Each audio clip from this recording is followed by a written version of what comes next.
नमो तस्स भगवतो अरहतो सम्मा सम्बुद्धस्स। नमामि बुद्धं गुणसागरन्तं नमामि धम्मं सुगतेन देशितं नमामि संඝं निराजसावकम्।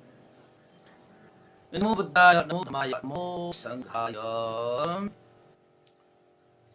श्रद्धालु उपासक उपासिका तथा सधर्म प्रेमी महानुभावहरू, आज मिति 2077 साल फागुन 26 गते आज चाहिँ तपाईहरूको बुधबार बिहानको 9 बजे सदा चाहिँ आज पनि हामी फेसबुक लाइभमा उपस्थित भइसकेका छौं र दिनानुदिन जस्तै आज पनि फेसबुक लाइभ धर्मदेशना सुन्नको निमित्त देश विदेशबाट फेसबुकमा जोड्नुहुने सम्पूर्ण श्रद्धावन्त उपासक उपासिकाहरूलाई सदा चाहिँ म भिक्षु विमलो श्री सिद्धि मंगल बुद्ध विहार सिद्धिपुर साना गाउँ थसी महालक्ष्मी नगरपालिका वडा नम्बर 6 बुद्ध मार्ग ललितपुरबाट सबैलाई सदा चाहिँ मैत्रीपूर्ण न्यानो न्यानो स्वागत टक्र्याउन चाहन्छु र उपासक उपासिका तथा सधर्म प्रेमी महानुभावहरू, देशनाको क्रम हाम्रो महाउमङ्ग जातक महोसत पण्डित कथा देशनालाई नै हामीले निरन्तरता दिनै पर्छ र हाम्रो सकिसकेको छैन। केही भागहरू अझै पनि महोसत पण्डितको कथाहरू बाँकी नै छ र देशनाको क्रम हिजो हामीले देशना गर्दै जाँदाखेरि भेरी परिव्राजिकाले चुलनी ब्रह्मदत्त राजालाई सोधिएको जलराक्षस प्रश्नको बारेमा हिजो सबभन्दा पहिला जलराक्षसले मानव बलि मागे भने सबभन्दा पहिला जहाजमा भएका 60 जना व्यक्तिहरू मध्येमा सबभन्दा पहिला चुलनी ब्रह्मदत्त राजाले आफ्नो ममतामयी आफ्नो राजमातालाई सबभन्दा पहिला बलि दिने विषयलाई किन कारण जान्न खोज्दाखेरि चुलनी ब्रह्मदत्त राजाले आफ्नो राजमाता चलाक देवीको बारेमा एउटा रहस्यमय घटना प्रस्तुत गरे। यद्यपि आमाले जन्माइन्, आमाले हुर्काइन्, ठुलै माया ममता दिएर पालिन्, तर आफूलाई पनि छम्बी पुरोहित ब्राह्मण राजाबाट बचाएर अन्य देशमा सम्म पठाएर आफूलाई सुरक्षित पारे तापनि आफ्ना पिता महाचुलनी महाराजलाई आमा चलाक देवीले छम्बी पुरोहित ब्राह्मणको सम्बन्धमा परेर छम्बी पुरोहित ब्राह्मणको सरसल्लाहमा उसको साथ सहयोगमा चलाक देवीले आफ्नो राजा महाचुलनीलाई विष खुवाएर हत्या गरेको थियो। हेर्नुस् है, विष खुवाएर हत्या गरिसकेपछि छम्बी पुरोहित ब्राह्मणलाई स्वीकारेर उसलाई नै राजगद्दी सम्हाल्न लगाएर आफू बडा महारानी भएर बसेको थियो। तर छम्बी पुरोहित ब्राह्मणले पछि चुलनी ब्रह्मदत्त राजकुमारलाई पनि मार्न खोज्दाखेरि चलाखी दाउ लगाएर चलाक देवीले आफ्नो छोरालाई चाहिँ एउटा भान्सेको हातमा अन्य देशमा पठाए। अन्य देशमा गएर हुर्के बढे। त्यही देशको एउटा राजाको छोरी राजकुमारीसँग 16 वर्षको उमेरमा विवाह बन्धनमा पनि बाँडियो। यसरी भित्रको एउटा रहस्य लुकेको थियो, कसैलाई थाहा थिएको थिएन, भेरी परिव्राजिकालाई पनि थाहा थिएन। तर चुलनी ब्रह्मदत्त राजाले त्यो कुरा पछि थाहा पाएको भयो। अब कसरी थाहा पाए भन्ने कुरा त कथा सुन्दै गयो भने तपाईलाई थाहा हुन्छ। त्यसैले मेरो आमा ममतामयी भए तापनि, मलाई बचाए तापनि, गुण लगाए तापनि मेरो आमा चलाक देवीले छम्बी पुरोहित ब्राह्मणसँग मिलेर आखिर त मेरा पिता महाचुलनी महाराजलाई चाहिँ विष खुवाएर हत्या गरेको थियो। यही दोषको कारणले गर्दाखेरि मैले समुद्रमा यदि 60 जनाको डुङ्गामा यात्रा भइरहेको बेलामा एउटा जलराक्षस आएर मानव बलि मागे भने म सबभन्दा पहिला म आफ्नै आमालाई बलि चढाउँछु भनेर भनेको रहेछ भन्ने कुरासम्मको कथा देशना हिजो हामीले सकायौँ। याद छ है तपाईहरुलाई? अब दिनानुदिन सुन्दै जान्नुस् है। यो महोत्सव पण्डित कथा देशना अब सकिनको लागि अब 2-3 भाग मात्रै बाँकी छ। आज गर्दाखेरि 3 भाग जति होला हैन, पछि अब थप 2-3 भाग मात्रै होला उपासक उपासिका है। त्यसपछि अन्य कथाहरू थुप्रै छन्, ती कथाहरू पनि देशना गर्दै गरौँला। र हिजोको कथालाई अलिकति सम्झिनुस् है। तपाईले चाहिँ सुन्नु भएको छैन भने तपाईले युट्युबमा फेसबुक पेजमा पनि हेर्न सक्नुहुन्छ है। भन्देको युट्युबमा पनि हेर्न सक्नुहुन्छ मजाले पछि हेर्नेहरूले। आजकल त तपाईको अब कोभिड र तपाईको लकडाउन नभएको कारणले गर्दाखेरि नेपालमा पनि थुप्रै उपासक उपासिकाहरू चाहिँ अब ड्युटीमा हैन जबमा जानुपर्ने भएकोले चाहिँ प्रत्यक्ष सुन्न नपाए पनि पछि सुन्नेहरू थुप्रै रहेछ। ठिकै छ, त्यो पनि खुसीको विषय हो। अब जता सुने पनि हुन्छ। युट्युबमा सुन्नुस्, फेसबुक पेजमा सुन्नुस् र फेसबुकमै सुन्नुस्। र आज चाहिँ मैले कथालाई अगाडि बढाउने मनसाय राखे। त्यसरी भेरी परिव्राजिकाले आमालाई सबभन्दा पहिला बलि दिने कुरा थाहा पाइसकेपछि भेरी परिव्राजिकाले सोधे, ठिकै छ तपाईको आमा चलाक देवीको त्यस्तो दोष छ भने तपाईले आफ्नो चलाक देवी राजमातालाई त बलि चढाए, त्यसपछि तपाईले कसलाई चढाउनु भयो त भन्दाखेरि दोस्रो स्थानमा चाहिँ तपाईले आफ्नै अर्धाङ्गिनी जीवन सङ्गिनी श्रीमती महारानी चन्दा देवीलाई तपाईले दोस्रो बलिको रूपमा तपाईले चाहिँ चढाउने भनेर भन्नुभयो। के कारणले तपाईले दोस्रो बलिको रूपमा तपाईले आफ्नो श्रीमती महारानी हैन अर्धाङ्गिनी जीवन सङ्गिनीलाई तपाईले किन चढाउने भनेर दोस्रो बलिको रूपमा प्रस्तुत गर्नु भएको भनेर सोधे। त्यसपछि चुलनी ब्रह्मदत्त राजाले भेरी परिव्राजिकालाई के भने त भन्दाखेरि, हे परिव्राजिका, मैले दोस्रो बलिको रूपमा आफ्नै अर्धाङ्गिनी महारानीलाई चन्दा देवीलाई मैले बलि दिने भनेर मैले तपाईलाई भने। यसको पनि एउटा कारण छ। के कारण भो र महाराज? जसले तपाईलाई धेरै माया गर्छ, ममता दिन्छ, जसलाई तपाईले चाहिँ छाया जस्तो साथमा हिँड्छ, सिलवान छ, गुणवान छ, धैर्यवान छ हैन, हरेक विषयमा निपुण भएको तपाईको आफ्नो अर्धाङ्गिनी महारानी चन्दा देवीलाई तपाईले किन दोस्रो बलिको रूपमा प्रस्तुत गर्नु? यसो हेर्दाखेरि त सबै कुराले परिपूर्ण ठिकठाकै देखिन्छ, तर तपाईले त दोस्रो बलिको रूपमै तपाईले आफ्नो चाहिँ जीवन सङ्गिनी महारानीलाई चाहिँ बलिको रूपमा प्रस्तुत गर्नुभयो त।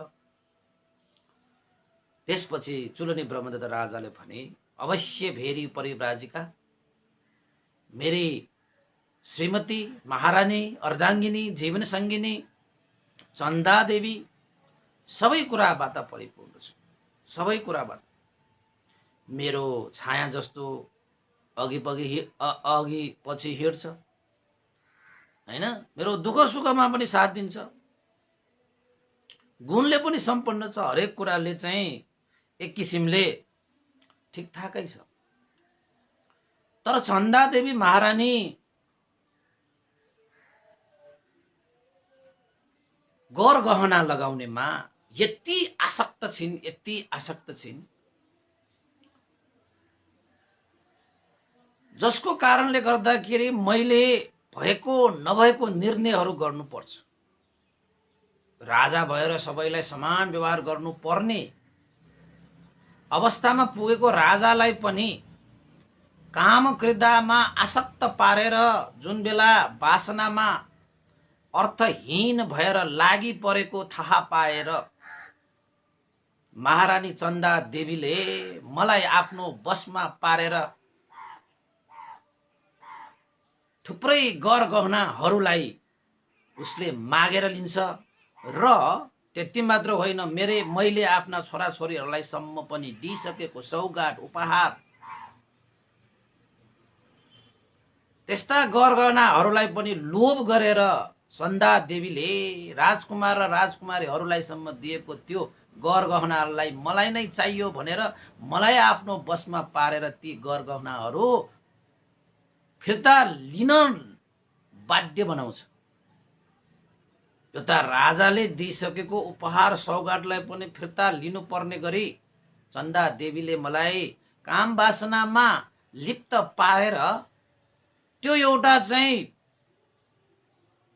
एक किसिमले दिइसकेको सौगातलाई फिर्ता लिनु, त्यो पनि राजकुमार राजकुमारीहरू आफ्ना छोराछोरीहरूलाई सम्म चित्त दुखाएर उनीहरूलाई दिइसकेको वचन नै फिर्ता लिएर मैले त्यो कामहरू गरिरहँदाखेरि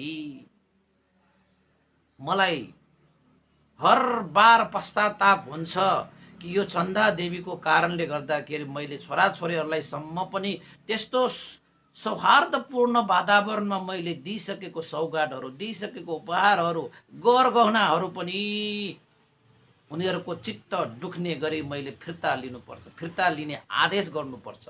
त्यो के कारणले गर्दाखेरि त भन्दाखेरि हुन त मेरो श्रीमती नै हो, महारानी नै हो, काम क्रीडामा लाग्दाखेरि काम वासनामा अर्थहीन बनाएर मलाई चाहिँ चन्दा देवीले त्यो दिइसकेको गरगहना फिर्ता लिनको निमित्त बाध्य बनाउँछ उसले।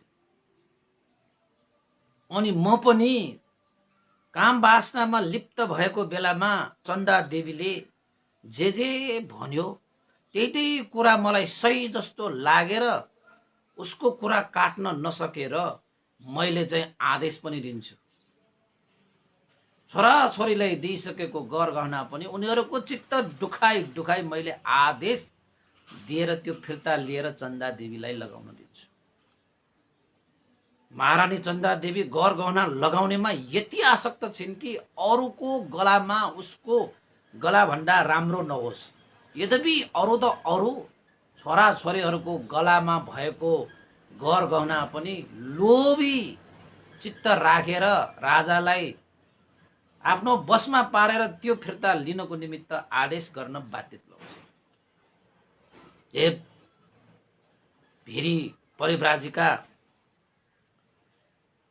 चन्दा देवीको काम वासनामा लिप्त भएर मैले धेरै बार छोराछोरीहरूको चित्त दुख्ने गरी मैले आदेश दिएको छु, तर पछि सम्झिँदाखेरि मलाई आफूलाई पनि पश्चाताप हुन्छ कि एउटा राजा भइसकेपछि एउटा महारानीको त्यो गरगहना प्रतिको आसक्तताको कारणले गर्दाखेरि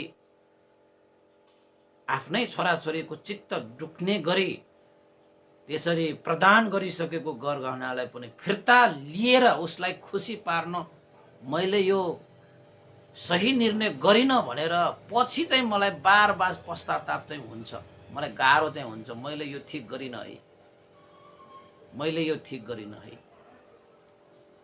तर चन्दा देवीलाई त्यसरी मैले बार बार आज्ञा दिएर चाहिँ उसको हर इच्छा गरगहना लगाएर उसको चाहिँ इच्छा आकांक्षा पूरा गर्ने, त्यसरी एउटा चाहिँ पक्षपातपूर्ण रूपमा मैले आज्ञा गरेर काम गरिरहँदाखेरि पनि चलाक देवीले चाहिँ आफूलाई प्राप्त भइरहेको कारणले खुसी भएर मलाई बार बार त्यस्तो निर्णय गर्न आज्ञा गर्नको निमित्त बार बार दबाब दिन्थ्यो, मलाई चाहिँ कचकचाउँथ्यो।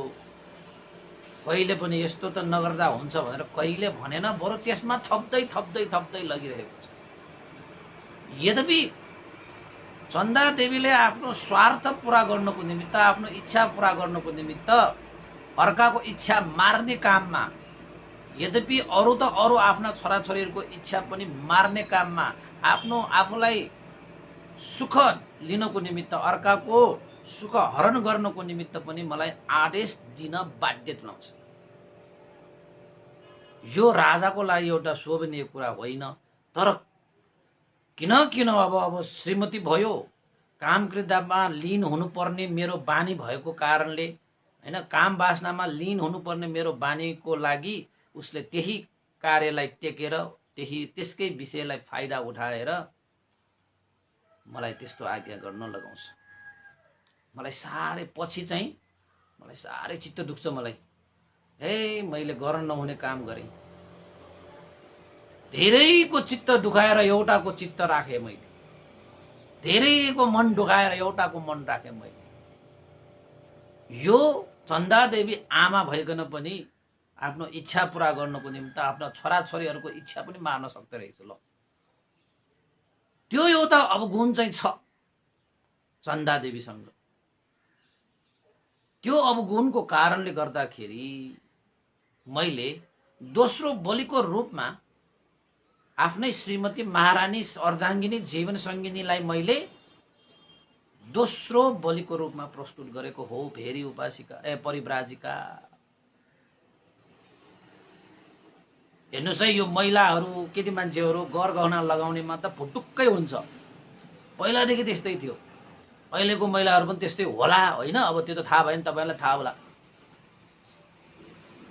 सबभन्दा राम्रो गहना आफैले लगाऊ, सबभन्दा बढी गहना आफैले लगाऊ, सबभन्दा, होइन, मूल्यवान गरगहना आफैले लगाऊ, राम्रो गरगहना आफैले लगाऊ भन्ने सोच भएको रहेछ त्यो चन्दा देवीलाई। त राजाहरूले त अब मणिको, हिराको, मोतीको मालाहरू त खुसी भयो भने आफ्ना छोराछोरीलाई पनि दिन्छ, अरूलाई पनि दिन्छ। तर अरूलाई, छोराछोरीलाई दिएकोसम्म पनि सहन सक्दैन कि, आफूले लगाउनु पर्ने त्यो राजालाई आफ्नो बसमा पार्ने कि फेरि त्यस्तो एउटा नीति लागू गरेर चन्दा देवीले एउटा नमिठो, हैन, राजाको लागि नसुहाउने कार्य गर्नको निमित्त बाध्य तुल्याउने अवगुण दोष भएकै कारणले गर्दाखेरि दोस्रो बलिको रूपमा प्रस्तुत गरेको भनेर भनिसकेपछि फेरि परिव्राजिकाले त्यसरी पो तपाईले दोस्रो बलिको रूपमा प्रस्तुत गर्नुभएको? त फेरि परिव्राजिकाले फेरि सोधे, हे चुलनी ब्रह्मदत्त महाराज, दोस्रो बलिको रूपमा तपाईले आफ्नै अर्धाङ्गिनी महारानी चन्दा देवीलाई प्रस्तुत गरियो भने तेस्रो बलिको रूपमा तपाईले आफ्नै भाइ कृष्ण कुमार, यानी कि कृष्ण मन्त्री कुमारलाई तपाईले प्रस्तुत गर्नुभयो। तपाईको भाइ कृष्ण कुमारले त तपाईलाई विदेशबाट तपाईलाई स्वदेशमा ल्याएर तपाईले राजा बनाएको थियो। तपाई त मध्य राष्ट्र, सागल राष्ट्रमा बसिरहनु भएको थियो। त्यति बेला तपाईका भाइ कृष्ण मन्त्री कुमारले तपाईलाई त्यो मध्य राष्ट्रबाट ल्याएर, हैन, पाञ्चाल राष्ट्रमा तपाईलाई चाहिँ के बनाएको थियो? राजा बनाएको थियो। त्यस्तो एउटा गुणले युक्त भएको तपाईको भाइ कृष्ण कुमारलाई तपाईले तेस्रो बलिको रूपमा प्रस्तुत गर्नुभयो। यद्यपि त्यहाँ पुरोहित ब्राह्मण छ अझै पनि, हैन, धनुशेख भन्ने चाहिँ साथी छ त्यहाँ अझै पनि। त्यस्तै गरी तपाईको चाहिँ मौसद पण्डित पनि छ त्यो डुङ्गामा। तर तपाईले चाहिँ तेस्रो बलिको रूपमा आफ्नै भाइ कृष्ण कुमारलाई तपाईले चाहिँ प्रस्तुत गर्नुभयो। तपाईको भाइले जनपदहरू बढाएको थियो। राजा चुलनीलाई तपाईलाई स्वदेशमा फिर्ता ल्याएर राजा बनाएको थियो। राज्य विस्तार गरेर धेरै धन सम्पत्ति जगेर्ना गरेको थियो। तपाईको भाइ त धनुर्धारी, हैन, धनुधारीहरू मध्येमा श्रेष्ठ पनि थियो। हैन, सुरवीर पनि छ तपाईको भाइ, तीक्ष्ण बुद्धिको पनि छ। तपाईलाई राज्य पनि सुम्पेर तपाईलाई सुख दिएको आफ्नो भाइलाई चाहिँ तपाईले किन त्यसरी तेस्रो बलिको रूपमा प्रस्तुत गर्नु भएको भन्ने फेरि परिव्राजिकाको प्रश्नमा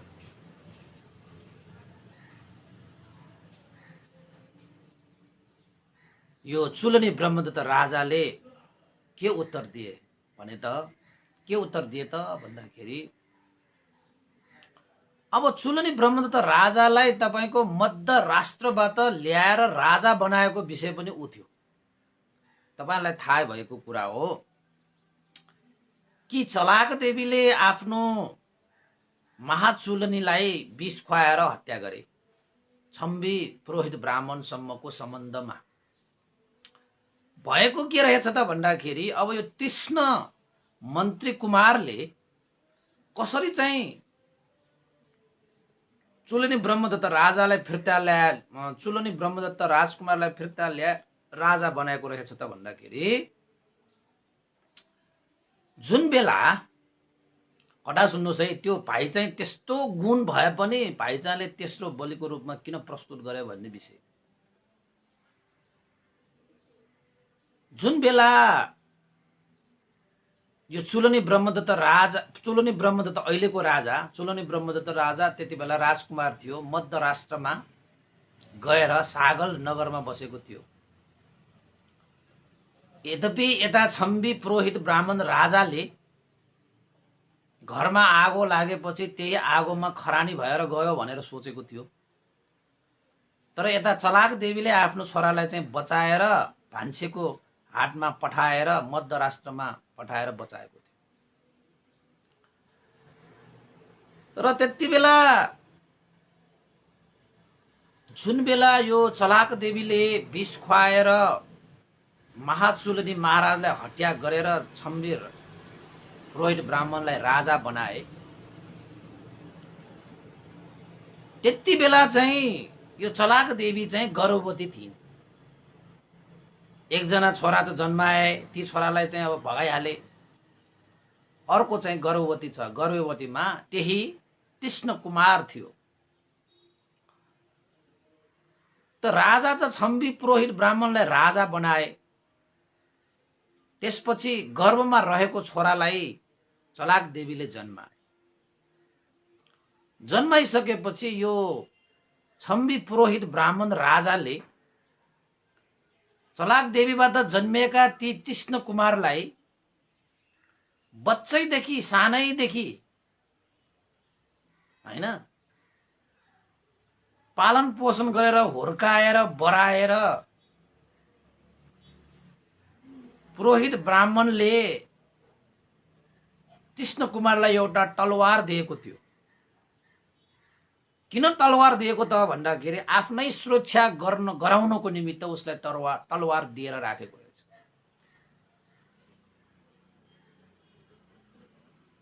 राजाहरूको लागि सुरक्षा चाहिन्छ, त्यही सुरक्षाको लागि केही होला कसो होला भनेर चाहिँ तीक्ष्ण कुमारले तलवार बोकेर साँच्चै त्यो छम्बी पुरोहित ब्राह्मणलाई आफ्नै पिता ठानेर हर हमेशा चाहिँ सुरक्षा प्रदान गर्ने रहेछ। हेर्नुहोस् है, हुन त त्यो छम्बी पुरोहित ब्राह्मणको छोरा चाहिँ होइन, त्यो वास्तवमा त्यो छोरा चाहिँ महाचुलनी महाराजको छोरा हो। तीक्ष्ण कुमार जन्म नहुँदैखेरि नै माता चलाक देवीले महाचुलनी महाराजलाई विष खुवाएर मारेको, पछि छम्बी पुरोहित ब्राह्मणलाई राजा बनाएको। अब गर्भवती भएको कारणले गर्दाखेरि साँच्चैकै पिता महाचुलनी त विष खुवाएर मारेर पठाइहाले। अब दुईजना पुरोहित ब्राह्मण र तपाईको चलाक देवी चाहिँ राजा बरा महारानी भएर बसे। अब जन्मिन चाहिँ जन्मिहाल्यो, तीक्ष्ण कुमार जन्मिहाले।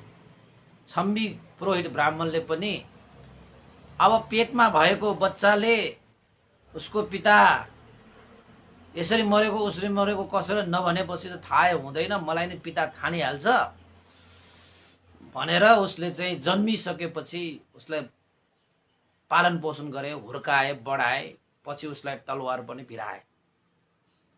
आफ्नो पिताको सदा सेवा गर्नु, आफ्नो पिताको सदा सुरक्षा गर्नु, आफ्नो पितालाई सदा सर्वदा सुरक्षित राखेर दायाँ बायाँ केही होला भनेर होशियार भएर बस्नु भने तलवार एउटा हातमा बोकाएको रहेछ।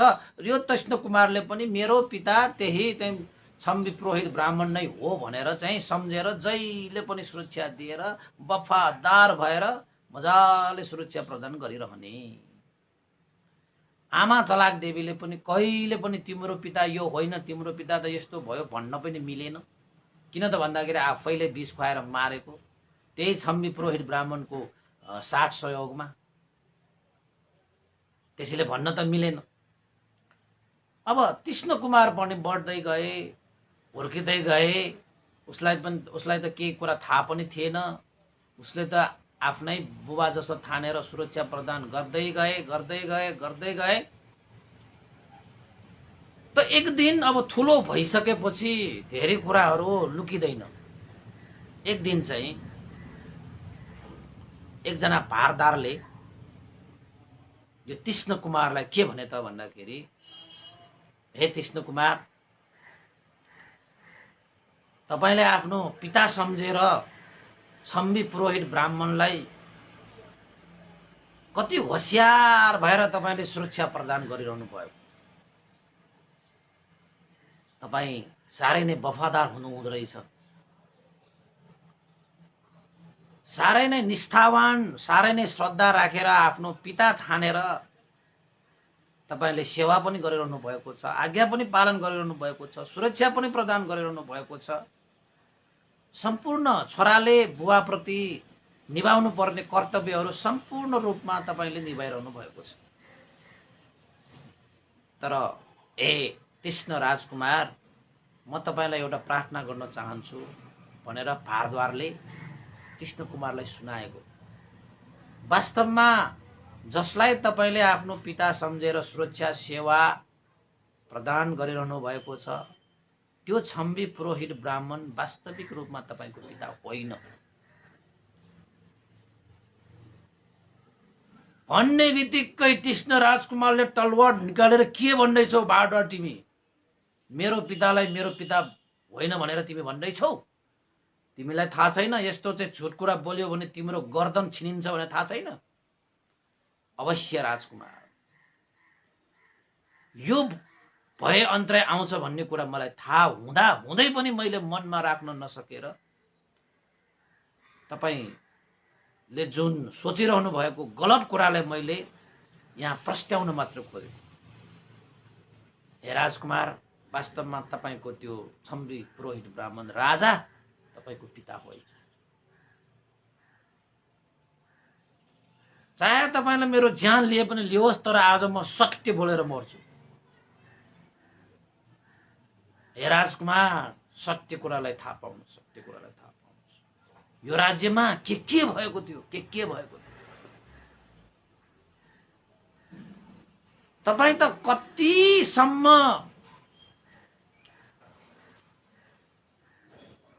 अज्ञानतामा हुनुहुन्छ भने एकजना तपाईको दाइ पनि छ जसको नाम चुलनी ब्रह्मदत्त। तपाईको दाइ पनि त तपाईको भान्सेको घरमा आग लागि भएर खरानी भएर गए। जहाँसम्म लाग्छ त्यो पनि एउटा षड्यन्त्र हो।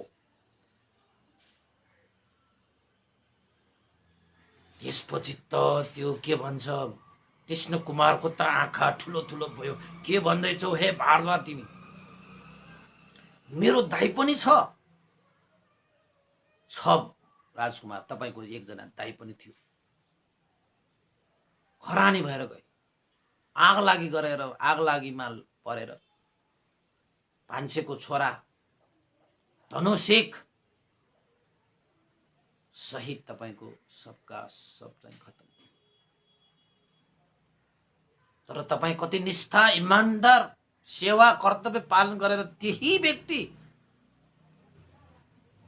जसले तपाईको पितालाई हत्या गर्नको लागि तपाईको आमालाई आफ्नो माया जालमा पारेर सम्बन्ध राखेर आखिरमा तपाईको आमालाई पितालाई हत्या गर्नको निमित्त एक किसिमले साथ सहयोग दिएर विष खुवाएर हत्या गर्न लगाइयो। त्यस्ता व्यक्तिको सेवामा तपाईँ बसिरहनु भएको छ। त्यस्ता व्यक्तिलाई तपाईले पिता भनेर मानिरहेको छ, जसले तपाईको पितालाई हत्या गर्न लगाइयो।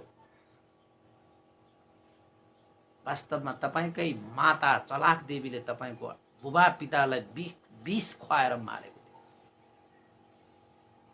महाचुलनी महाराज साँच्चै दयालु हुनुहुन्थ्यो, त्यागी हुनुहुन्थ्यो, सोझो हुनुहुन्थ्यो। त्यसैको फाइदा उठाएर यो छम्बी पुरोहित ब्राह्मणले तपाईको आमालाई फसाए, चलाक देवीलाई फसाए, आफ्नो हातमा पारे, सम्बन्ध गाँसे। त्यो सम्बन्ध पछि थाहा हुन्छ भन्ने डरले आखिरमा महाचुलनी महाराजलाई मार्न लगाए। तपाईको आमाले पनि त्यो छम्बी पुरोहित ब्राह्मणको कुरालाई सही मानेर ओहो आफ्नो त्यस्तो श्रीमान महाराजलाई पनि तपाईको आमाले विष खुवाएर मारे। यस्तो यस्तो घटना भएको थियो राजकुमार। यो दरबारमा यस्तो यस्तो घटनाहरू घटेको थियो।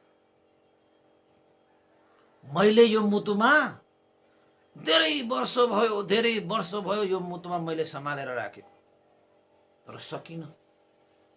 म मरे पनि मरोस्, तर यो दरबारको सत्य कुरा चाहिँ म बोलेरै जान्छु भनेर आज मैले तपाईलाई सुनाएँ। होस् गर्नुहोस् राजकुमार, ठेगान छैन यो छम्बी पुरोहित ब्राह्मणको कुनै ठेगान छैन भनेर भन्ने बित्तिकै त कृष्ण कुमारको त पसिना आएर आँखा रातो रातो भएर हातले तलवार कसिने गरी समाएछ, दाँत नै कटटटट खाएछ। यो कुरा तिमीले साँचो कुरा गरिरहेका छौ होइन? अवश्य महाराज, मैले झुटो कुरा बोलेको भए मेरो गर्दन अहिलेको अहिले थिएन। तपाईले जान्न सक्नुहुन्छ यो सही हो कि गलत हो। तपाईको दाइ पनि छ, तपाईको दाइ पनि भान्सेको घरमा आग लागि भएर भस्म भएर गएको छ। मलाई लाग्छ त्यो पनि एउटा षड्यन्त्र हो थियो। ठिकै छ, यस्तो घटना घटेको रहेछ जसलाई मैले आफ्नो पिता भनेर यसले सुरक्षा दिएर सेवा गरेर सत्कार गरेर राखे। त्यही व्यक्तिको कारणले गर्दाखेरि मेरो पिताको ज्यान गएको रहेछ भने यसलाई त म कुनै पनि हालतमा छाड्ने छैन। हाम्रो यो राजसत्ता राजवंशको कुल परम्पराले म थाम्ने छु। यो छम्बी पुरोहित ब्राह्मणले जुन चलाखी गरेर जुन षड्यन्त्र गरेर चाहिँ राजसत्ता आफ्नो हातमा लिएको छ, त्यसको गर्दन छिनालेर त्यसको शिर चढाएर मैले चाहिँ फेरि पुनः यो राज संस्थालाई पुनः म चाहिँ स्थापित गर्नेछु। यो राजवंशको जुन त्यसलाई म पुनः स्थापना गर्नेछु भनेर कृष्ण कुमारले यो छम्बी पुरोहित ब्राह्मण महाराजलाई समाप्त पार्नको निमित्त विभिन्न उपायहरू खोज्न थाले। अब चाहिँ उसले चाहिँ यो कुरा सही हो कि होइन भनेर जानिलिँदाखेरि त्यो कुराहरू त सही निस्कियो। एउटा भाडवालले भन्ने हिम्मत गरेपछि अर्को भाडवालले पनि भने, अर्कोले पनि भने, अर्कोले पनि सबैले भनिसकेपछि कृष्ण कुमारले सबै कुराहरू वृत्तान्त रूपमा सुन्न पाइसकेपछि त्यसो भए अब मैले चाहिँ आफ्ना पिताको हत्या गर्नको निमित्त त्यस्तो कारण भइरहेको त्यो छम्बी पुरोहित ब्राह्मणलाई म कहाँ बाँकी राख्छु, त्यसलाई पनि समाप्त पारेर उसको शिर चढाएर मैले चाहिँ पुनः आफ्नो वंशको राज्यलाई आफ्नो हातमा लिनेछु भनेर उपायहरू खोज्दै थियो। हुन त उसलाई चाहिँ तलवार दिएर राखेको छ राजाले उसको सुरक्षाको लागि भनेर छम्बी ब्राह्मणले। तर बाहिर जाँदाखेरि, बाहिरबाट हिँड्दाखेरि चाहिँ तपाईको तलवार लिएर हिँड्नुहुन्छ। तर छम्बी पुरोहित ब्राह्मणको चाहिँ त्यो खोपीमा भेटघाट गर्नको निमित्त भने तलवार लिएर जानुहुन्न, त्यहाँ त खुल्ला हातले जानुपर्छ हैन।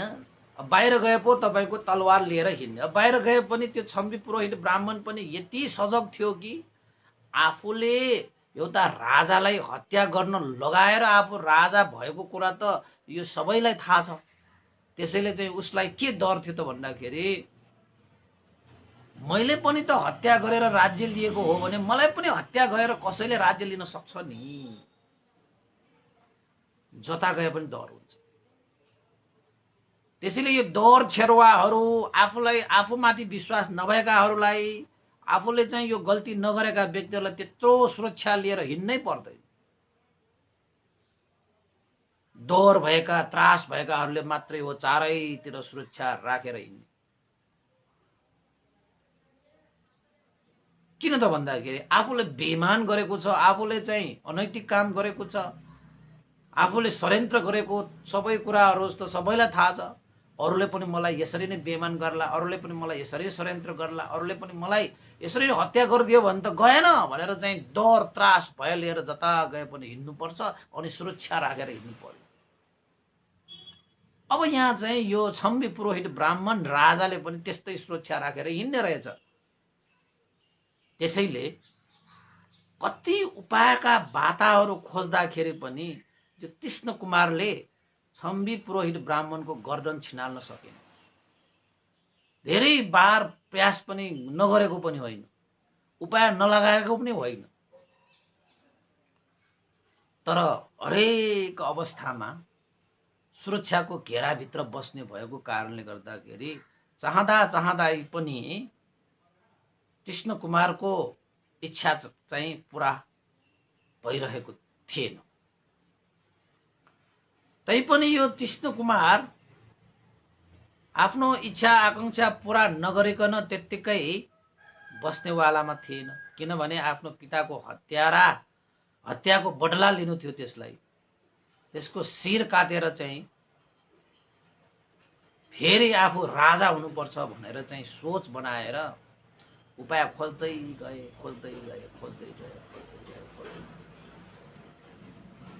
अब बाहिर जाँदाखेरि त तपाईको चारैतिर चाहिँ सुरक्षाहरू हुने भएको कारणले गर्दाखेरि शिर छिनाल्न नसकिने देखेर त्यो कृष्ण कुमारले के सोचे त भन्दाखेरि एक दिन एउटा उपाय लगाएछ। कस्तो उपाय लगाएछ त भन्दाखेरि राजाको खोपीमा त तपाईको कृष्ण कुमारलाई त आवट जावट गर्न रोकटोक थिएन। त्यति बेलासम्म छम्बी पुरोहित ब्राह्मणले म कृष्ण कुमारको पिता होइन भन्ने कुरा उसलाई थाहा भयो भन्ने कुरा थाहा थिएन। उसलाई त लाग्दो हो कृष्ण कुमारले त मलाई आफ्नै पिता मानेर यस्तो सेवा गरिरहेको छ भनेर विश्वास पात्र नै भइरहेको थियो। तर कृष्ण कुमारले थाहा भएर पनि थाहा भएको कुरा छम्बी पुरोहित ब्राह्मणलाई भने न त आफ्नो आमा चलाक देवीलाई नै भने, के पनि कुरा भनिरहेको थियो। त्यसपछि एक दिन कस्तो उपाय लगाए त भन्दाखेरि दरबारमा आउँदै गर्दाखेरि तपाईको दरबारमा आउँदाखेरि त्यो के भन्छ द्वारसम्म यताउतासम्म त तलवार बोकेर हिँड्नु हुन्छ।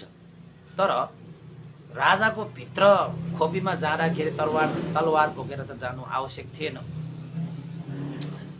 त्यसैले अब दरबारभित्र त तपाईको तलवार बोकेरै हिँड्ने कुरा त भएन। त्यसपछि अब राजालाई काट्नको निमित्त त फेरि तलवारै चाहियो। दरबारमा त किन तलवार बोकेर हिँड्ने। उसले योजना के बनाए त भन्दाखेरि त्यो छम्बी पुरोहित ब्राह्मण राजाको द्वारमा एकजना आफ्नो विदेशी द्वारपाललाई सम्झाए, ए द्वारपाल, हे मित्र, तिमी मेरो साह्रै नै भरपर्दो विदेशी हौ।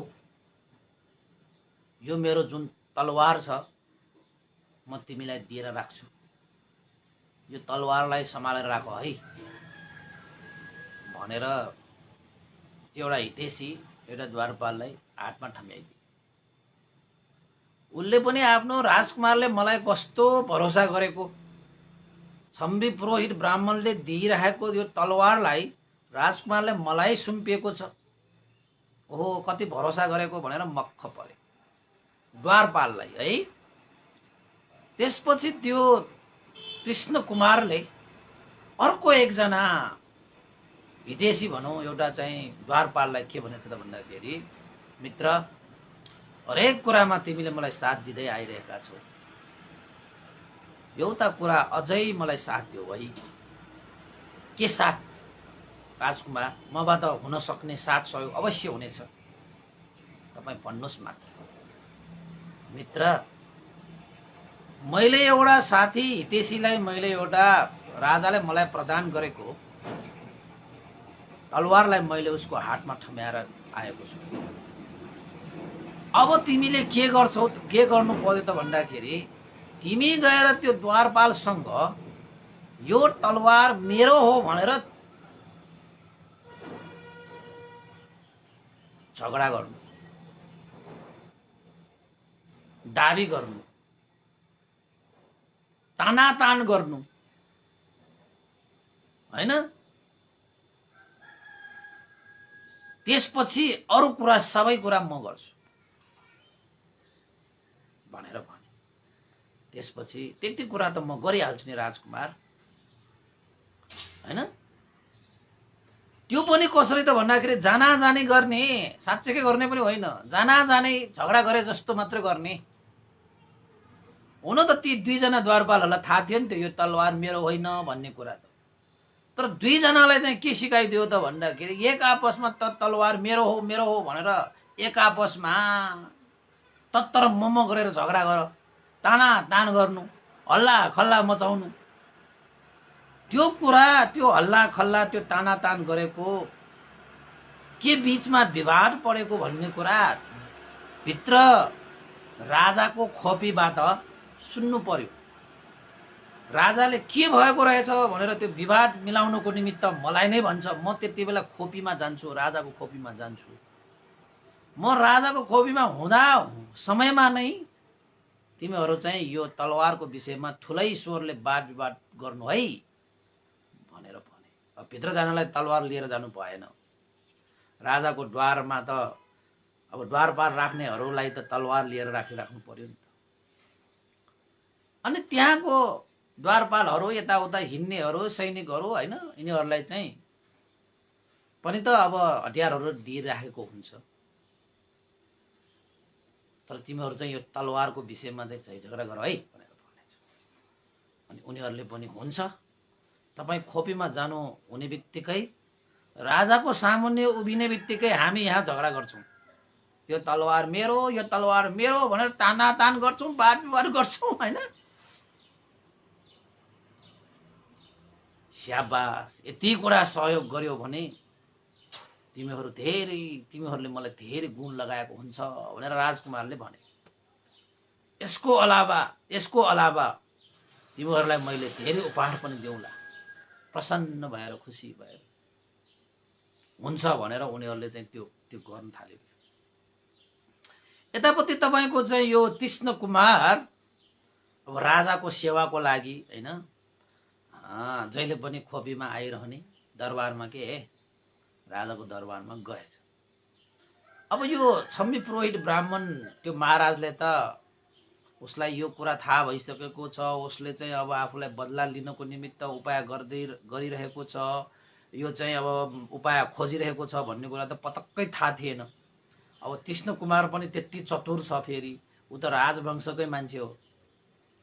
खोपीमा गए, राजालाई आफ्नो पिता भनेरै सम्बोधन गरेर सबै ठिकठाक छ है पिता महाराज भनेर आदि इत्यादि सन्चो बिसन्चोको कुरा भयो। राजाले पनि मेरो छोरा कृष्ण कुमार साह्रै मेरो सेवा गर्छ, भित्रभित्र त थियो यो मेरो छोरा नभए पनि छोरै उसले ठानेर मलाई चाहिँ पिता नै मानेर यस्तो खुबै सेवा गरिरहेको छ भनेर चाहिँ यतापट्टि भित्र खोपीमा चाहिँ त्यस्तो वातावरण थियो। यतापट्टि द्वार बाहिर चाहिँ दुईजनाको बीचमा भण्डाभण्ड टान्ना टान वाद विवाद भयो। यो तलवार मेरो हो, यो तलवार मेरो हो, यो तलवार मेरो हो, यो तलवार मेरो हो भनेर तान्ना तान हल्ला खल्ला मच्यो। राजाले ती स्वर पनि सुने। राजाले भने के भइरहेछ बाहिर? द्वारमा किन त्यत्रो हल्ला? किन त्यस्तो चाहिँ वाद विवाद भएको? के झगडा भएको? किन कराएको? कस्तो यहाँ चाहिँ शान्त नभएको? जाऊ त छोरा, के भएको रहेछ बुझेर आऊ भनेर। अनि कृष्ण कुमारले पनि हुन्छ महाराज, हुन्छ पिता महाराज, म बुझेर आउँछु। गएर अब उसलाई त पहिल्यै थाहा थियो, गएर किन झगडा गरेको भनेर भने मेरो तलवार भन्न थाल्यो। तलवारको विषयमा किन झगडा गर्नुपर्ने? शान्त भइदेऊ, महाराजलाई चाहिँ बाधा अर्चन नदेऊ, शान्त भइदेऊ भनेर उनीहरू एकछिन त शान्त भएर बसे। राजा कहाँ आएर भने महाराज, दुईजना बीचमा चाहिँ तलवारको विषयमा वाद विवाद भएको रहेछ। उसले पनि यो मेरो तलवार भन्छ, उसले पनि मेरो तलवार भन्छ। वाद विवाद चाहिँ बढिरहेको छ महाराज भनेर। अनि राजाले भने तलवारको विषयमा किन झगडा गर्नु पर्ने त? आफ्नो तलवार पनि चिन्दैनौ? त्यही त महाराज, मैले वास्तवमा त्यो तलवार मैले आफ्नो हितेशी एउटा चाहिँ मित्रलाई प्रदान गरेको थिएँ। त्यही तलवार अर्को एकजनाले आफ्नो ठानेर यो मेरो तलवार भनेर खोज्न आएको रहेछ। वास्तवमा जुन तलवार तपाईले मलाई दिनुभएको थियो त्यही तलवार मैले चाहिँ आफ्नो हितेशीलाई सम्हाल्नको निमित्त दिएको थिएँ। त्यही तलवार अरूले चाहिँ दाबी गर्न आएको कारणले गर्दाखेरि त्यहाँ भनाभन भइरहेको हो। त्यही त मैले भनेको, आफ्नो तलवार पनि नचिनेको मेरो हितेशीले त यो मलाई जिम्मा लगाइरहेको तलवार तिमीले भनेर पाउँछ भनेर चाहिँ त्यहाँ तर्कहरू प्रस्तुत गरिरहेको छ। अर्कोले त कहाँ हो र यो त मेरै तलवार हो भनेर चाहिँ वाद विवाद भइरहेको छ। वास्तवमा तपाईले नै मलाई तपाईको सुरक्षाको निमित्त दिनुभएको त्यो तलवार हो वास्तवमा। ए त्यो तलवार भए त म त चिनिहाल्छु नि। उनीहरूको वाद विवादलाई छिनोफानो गर्नको निमित्त म तुरुन्तै कसको तलवार भन्ने कुरा त म भनिदिइहाल्छु नि। यदि मैले दिएको तलवार त्यो हो भने त म त राम्रोसँगै चिन्छु नि त्यो तलवारलाई। जाऊ त त्यो तलवार लिएर आऊ, हो कि होइन? तिमीले दिइरहेको तलवार भनेर भन्यो, फेरि अर्कोले पनि मेरो तलवार भनेर भन्यो भने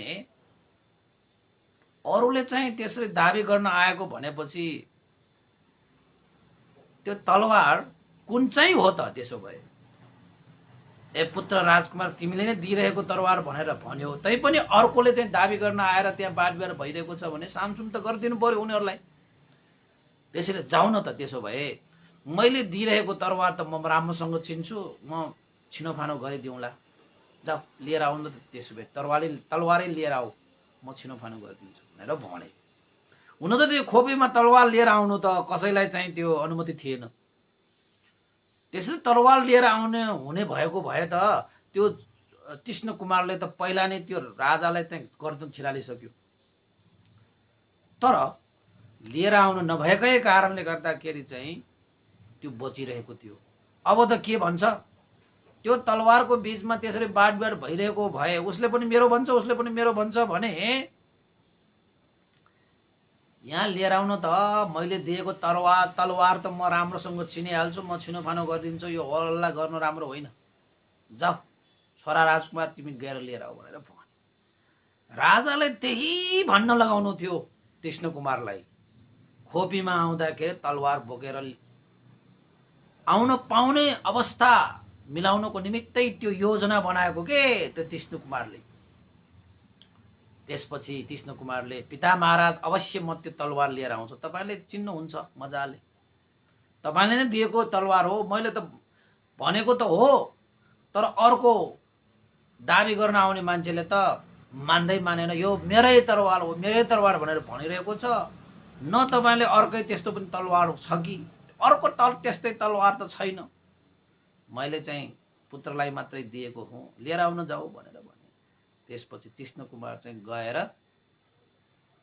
विवाद भइरहेको ठाउँमा, खोइ त्यो तलवार राजाले चाहिँ ल्याउनु भन्ने आदेश दिएको छ, त्यसैले म यो तलवार लिएर चाहिँ राजा कहाँ जान्छु, अनि मात्र यो विवादको छिनोफानो हुन्छ भनेर तलवार लिएर गएछ। त्यहाँ सुरक्षा बसिरहने अन्य सुरक्षा गार्डहरूले पनि तलवार बोकेर जाँदाखेरि पनि कसैले पनि रोक्न सकेन। किन त भन्दाखेरि राजाकै आदेश थियो नि तलवार लिएर आउनु भन्ने कुरा। त्यसैले तलवार बोकेर जानलाई कसैले पनि रोक्दा पनि रोकेन। त्यसपछि कृष्ण कुमारले हातमा तलवार बोकेर राजाको खोपीमा गएछ। कृष्ण कुमारलाई त त्यो राजाको गर्दन छिनाल्नु छ, कहाँ उसले बाँकी राख्छ र? उसको पिताको हत्या गर्नको लागि कारण भएको यो छम्बी पुरोहित ब्राह्मणलाई त हत्या गरेर फेरि राज्य सत्ता लिनु थियो नि उसले, बदला लिनु थियो नि उसलाई, तर मनै राखिरहेको मात्र हो, कसैलाई भनेको थिएन। त्यसपछि तलवार बोकेर गएछ है तपाईको त्यो अब छम्बी पुरोहित ब्राह्मणलाई त थाहा पनि थिएन, उसले त छिनोफानो गरिदिउँला भनेर कुरेर बसे। यतापट्टि तपाईको चाहिँ कृष्ण राजकुमार चाहिँ मजाले तपाईको तलवार बोकेर आएछ। आउने बित्तिकै राजाले यसो हेरे, ए राजकुमार, यो त मैले तिमीलाई नै दिएको तलवार त हो नि, कसले भन्छ आफ्नो भनेर चाहिँ, कसले चाहिँ यो चाहिँ के भन्छ दाबी गर्न आयो? यो त मैले तिमीलाई दिएकै तलवार हो। यो दाबी गर्न आउने जो व्यक्ति छ त्यो चाहिँ गलत हो। मैले चाहिँ टाढैबाट हेर्दाखेरि त थाहा भइसक्यो, हो र महाराज, तपाईले मलाई नै दिनुभएको यो तलवार हो र भनेर भने। अवश्य हो कि अवश्य हो, जताबाट हेरे पनि म चिनिहाल्छु नि, मैले दिएको तलवार म चिन्दिन भनेर भने। त्यसपछि कुरा गर्दा गर्दै कृष्ण कुमार चाहिँ राजाको नजिक गए। त्यसपछि धेरै नजिक पुगिसकेपछि त अब काटे पनि भयो यसलाई भन्ने मनसाय राखेर कृष्ण कुमारले तलवारलाई कसिने गरी समाएछ। त्यसपछि भन्दै थियो, तपाईले यो दिनुभएको तलवार नै हो है मलाई? अवश्य हो राजकुमार, मैले नै तिमीलाई दिएको तलवार त हो नि, मेरो सुरक्षाको निमित्त तिमीलाई मैले बाल्यकालदेखि सुम्पेको तलवार त यही त हो नि भनेर कुरा गर्दै थियो, यताउता हेर्दै थियो। त्यति बेला नै कृष्ण कुमारले मेरो पिताको हत्याको कारण बन्ने, मेरो आमासँग सम्बन्ध राखेर मेरो पितालाई हत्या गरेर पठाएर राजा भएको तिमी छम्बी पुरोहित ब्राह्मण, आज तिमीले मेरो बुद्धिको तीक्ष्णता भेट्टायो, तिमीले कसरी उपाय लगायो अब तिमीले थाहा पाउँछ भनेर तलवारले एकचोटि चाहिँ उसको गर्दनमा प्रहार गरेको। एक चोटिको प्रहारमै त्यो छम्बी पुरोहित ब्राह्मणको शिर शरीरबाट अलग भए। शिर खसेर आखिरमा कृष्ण कुमारको पाउमा छम्बी पुरोहित ब्राह्मणको शिर चाहिँ गिरेछ, झरेछ। जिउ चाहिँ एकातिर ढलेछ, टाउको चाहिँ कृष्ण कुमारको पाउमा खसेछ। त्यसरी एकैपल्ट चाहिँ शिर छिनालिसकेपछि भित्रपट्टि आफूका हितैषीहरू सबै राखेर त्यहाँ चाहिँ रगत सगटहरू के गर्नुपर्छ त्यो सबै सफा गरिसकेपछि आखिरमा कृष्ण कुमारले आफ्नो पिताको हत्याको बदला लिएर पुनः आफ्नो राजाहरूको परम्परा अनुसार राजा हुने त्यहाँबाट घोषणा गरे। अब यो राज्यको राजा मै हुनेछु, पुरोहित ब्राह्मण त मृत्यु भयो भनेर घोषणा गरिदिए। हुन त हत्या गरिदिएको, मृत्यु भयो भनेर चाहिँ घोषणा गरिदियो। घोषणा गरिसकेपछि आफू चाहिँ राजा हुनको निमित्त अभिषेक होइन, राज्य अभिषेक गर्ने पनि घोषणा गरिदिए। उसलाई त हल्का भयो, ओहो मैले आफ्नो पितालाई बदला लिए भन्ने जस्तो लाग्यो। त्यसपछि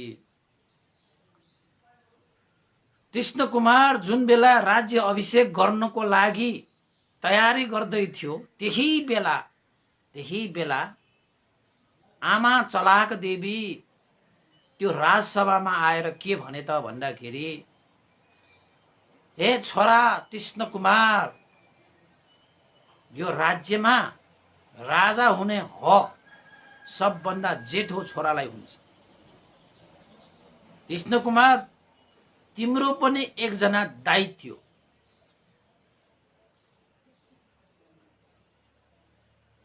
यो राज्यमा राजा हुने अधिकार तिम्रो दाइलाई मात्रै छ। सुलनी ब्रह्मदत्त राजकुमार पनि छ। कृष्णकुमारले त्यो कुरा मैले थाहा पाइसके आमा। हे माता, मेरा दाजु सुलनी ब्रह्मदत्त राजकुमार पनि मान्छेको घरमा जलेर खरानी भएर गइसकेको होइन र? अब बितिसकेको दाइलाई कसरी म राजा बनाउन ल्याउँ? त्यसैले यो राज्यको राजा हुने अधिकार अब ममा मात्रै छ भनेर भन्ने बित्तिकै सुलनी चलाक देवीले के भने त भन्दाखेरि, ए छोरा कृष्णकुमार, तिम्रा दाजु सुलनी ब्रह्मदत्त कुमार जीवितै छन्।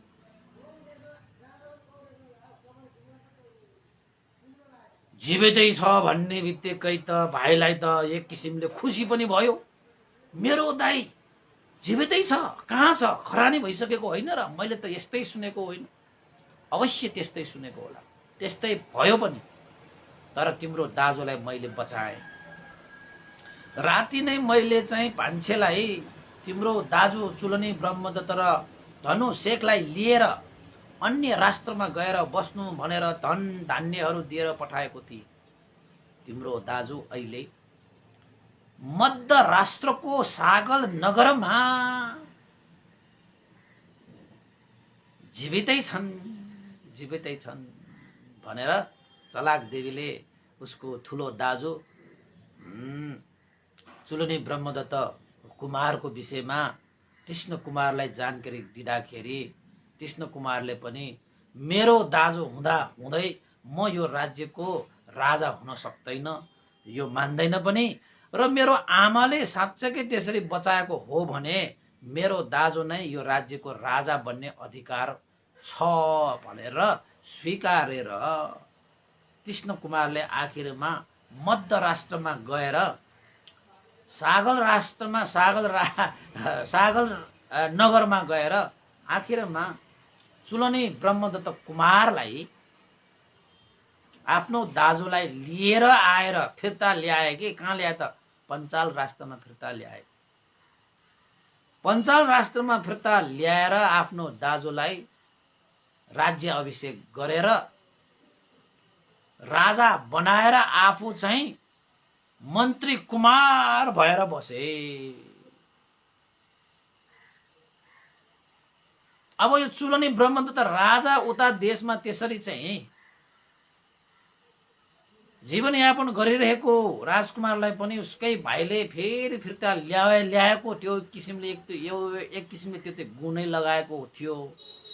त्यसरी चाहिँ राजा पनि भइयो। ऊ चाहिँ कृष्ण मन्त्री कुमार त्यसरी चाहिँ आफ्नो पिताको बदला लिनको निमित्त बुद्धि विवेक तीक्ष्ण रूपमा प्रयोग गरेर उपाय कुशलता प्रयोग गरेर बदला लिएर राज्य फेरि लिएको कारणले गर्दाखेरि त्यो राजकुमारको नामै कृष्ण कुमार हुन गएको, कृष्ण बुद्धि भएको जस्तो हैन अर्थपूर्ण नाम हो यो। तीक्ष्ण बुद्धि भएको कारणले गर्दाखेरि फेरि राज्य पुनर्स्थापना गर्न पाए, त्यसैले उसको नाम तीक्ष्ण कुमार राखेको। पछि मन्त्री भएर मन्त्रीको हैसियतमा बसेको भएर तीक्ष्ण मन्त्री कुमार हैन। एक किसिमले त राजकुमार पनि हो हैन, एउटा ठुलै पद लिएर बसेको। तर चुलने ब्रह्मदत्त राजा भए पनि उसले जहिले पनि के भन्थ्यो त भन्दाखेरि उसमा एउटा चाहिँ अभिमान, एउटा घमण्ड, एउटा चाहिँ के चढेको रहेछ त भन्दाखेरि मैले जनपदहरू मैले बढाएको, चुलने ब्रह्मदत्त राजालाई त मैले अर्काको राज्यमा गइसकेकोलाई मैले स्वदेशमा फिर्ता ल्याएर मैले राजा बनाएको हैन। यो राज्यमा राज्य विस्तार गरेर सम्पूर्ण धन सम्पत्तिहरू सबै जोडेको मैले नै हो। म जतिको धनुधारी को छ र यो राज्यमा हैन। म त सुरवीर पनि छु, बुद्धि विवेकमा पनि तीक्ष्ण मन्त्री हैन। मैले नै गएर मात्रै चुलने ब्रह्मदत्तलाई मैले राजा बनाएको हो। मैले राज्य नसुम्पेको भए त राजा पनि बन्न पाउने थिएन। जति पनि अहिले सुख शान्ति आनन्दपूर्वक बसिरहेको छ त्यो सबै कुरा मैले गरेर प्राप्त गरेको हो, मैले गएर उसले चाहिँ पाएको हो भनेर त्यो भाइ चाहिँ तीक्ष्ण कुमारले आफ्नो दाजु चुलने ब्रह्मदत्त राजालाई जहिले पनि उपेक्षा गर्दथ्यो। सबै मैले गरेको, सबै मैले गरेर प्राप्त भएको, मैले नगरेको भए त अर्कै त्यो मध्य राष्ट्रमै बसेर जीवनयापन हुन्थ्यो उसको। मैले नै मध्य राष्ट्रमा गएर लिएर आएर मैले राजा बनाइदिएको हो भनेर राजालाई पनि उपेक्षा गर्थ्यो कि सबै कुरा उसले गरेको भनेर चाहिँ मान अभिमान घमण्ड गरेर राष्ट्रको एउटा राजालाई पनि उपेक्षा गरेर गर्नुपर्ने काम कर्तव्यहरू नगर्ने, राजाले मान मर्यादा गर्नुपर्ने, राजाहरूलाई बेला बखतमा भेट गर्नुपर्ने, राजाहरूलाई चाहिँ भेटी चढाउनु पर्ने आदि इत्यादि जति पनि विधि व्यवहारहरू छन् त्यो विधि व्यवहारहरू चाहिँ नगर्ने। मैले नै बनाइरहेको राजा त हो नि, मैले नगरेको हुन पाउँथ्यो र भनेर उपेक्षा भाव देखाउने भएको कारणले गर्दाखेरि अरू त अरू सबै ठिक छ। अब जलराक्षसले मानव बलि नै लिन आउँछ भने तेस्रो बलिको रूपमा म आफ्नो भाइ तीक्ष्ण मन्त्री कुमारलाई नै बलि चढाउँछु। यो कारणले हे भेरी परिव्राजिका मैले आफ्नो भाइलाई तेस्रो बलिको रूपमा प्रस्तुत गरेको हो। हुन त मेरो भाइ गुणवान नै छ, सबै कुराले परिपूर्ण नै छ हैन। जनपद बढाए, मलाई स्वदेश फिर्ता गरेर राजा बनाए, राज्य विस्तार गरे हैन। सुरवीर पनि छ, धनुधारी पनि छ, तर उसमा चाहिँ सबै मैले गरेको भन्ने अभिमान छ, घमण्ड छ। त्यो दोषको कारणले गर्दाखेरि मैले तेस्रो बलिको रूपमा प्रस्तुत गरेको हुँ भनेर भेरी परिव्राजिकालाई भने। ल उपासक उपासिकाहरू, आज चाहिँ मैले दुईवटा बलि चढाएको विषयमा चाहिँ जानकारी मूलक चाहिँ देशना मैले सुनाए।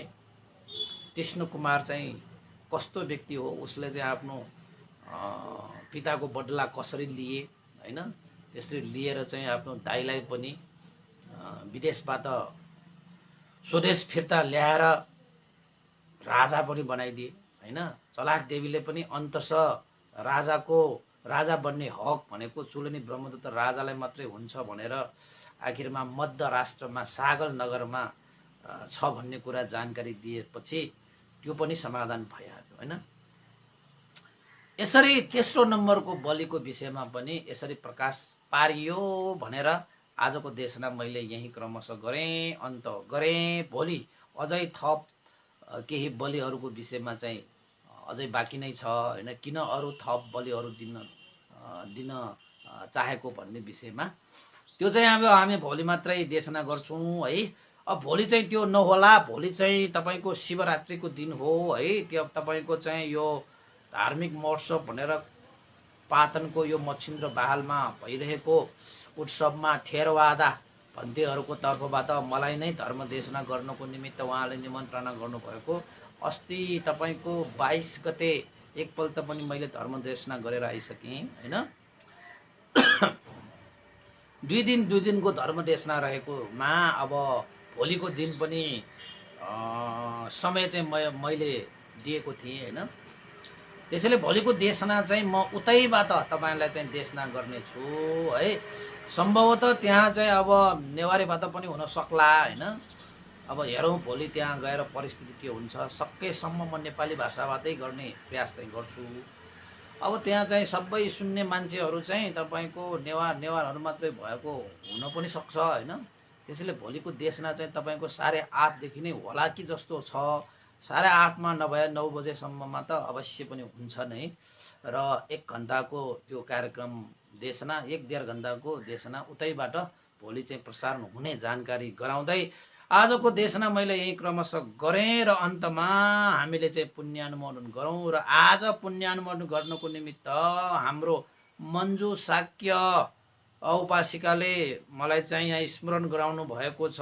भीमराज शाक्य पुल्चोक रे है, उहाँको चाहिँ तिथि परेको रहेछ। उहाँको सुगति र निर्वाण कामना गर्दै आज परित्राण र पुण्यानुमोदन गर्ने पनि उहाँले चाहिँ प्रार्थना गर्नु भएको रहेछ। उहाँ मोतीमान र मन्जु शाक्य पुल्चोक परिवारका यो उहाँको चाहिँ अब भीमराज शाक्य बित्नु भएको पुण्यतिथिको उपलक्ष्यमा यो पुण्यानुमोदन पनि गर्न चाहे है। उहाँको सुगति निर्माण होस्, उहाँको चाहिँ दादा जन्मेता पनि उहाँलाई चाहिँ केही अभाव नहोस् होइन। धर्मलाई चाहिँ उहाँले चाहिँ अपनाउन सकोस्, सधर्मको बाटोमा हिँड्न सकोस्, दुःखबाट मुक्त भएको निर्वाणलाई साक्षात्कार गर्न सकोस् भनेर पनि भीमराज शाक्य सुगति निर्वाण गर्दै पुण्यानुमोदन गरौँ। तपाईँहरूको पनि बितेर जानुभएका आफन्त इष्टमित्र न्यादो बन्धुहरू छन् भने उहाँहरूको नाममा पनि यो पुण्य अनुमोदन गरौँ।